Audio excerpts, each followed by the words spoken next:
কারণ 44% যদি মেধাবীদের সুযোগ দেন আর 57% যদি কোটাধারীদের সুযোগ দেন, তাহলে সেখানে মেধাবীদের মূল্যায়ন কোথায় হলো? সেখানে তো কোটাধারীরই মূল্যায়ন হচ্ছে। আর দিয়ে যদি ডিজিটাল এবং স্মার্ট হইতে যায়, তাহলে এদের প্রতিটি ক্ষেত্রে মেধাবীদের পদচারণা চাই। একমাত্র মেধাবীদের পদচারণার মাধ্যমে দেশ ডিজিটাল এবং স্মার্ট হয়ে গড়ে উঠতে পারে। তো অবশ্যই এই দাবিটি একদমই অযৌক্তিক।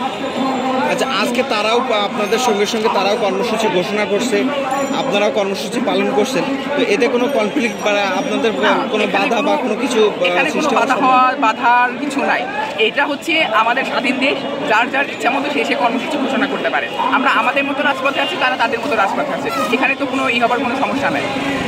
ধন্যবাদ।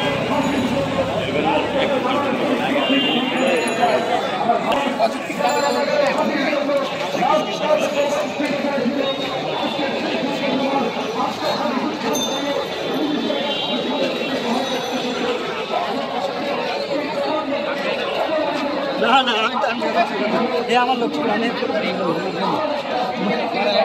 আমার পাশে লাগে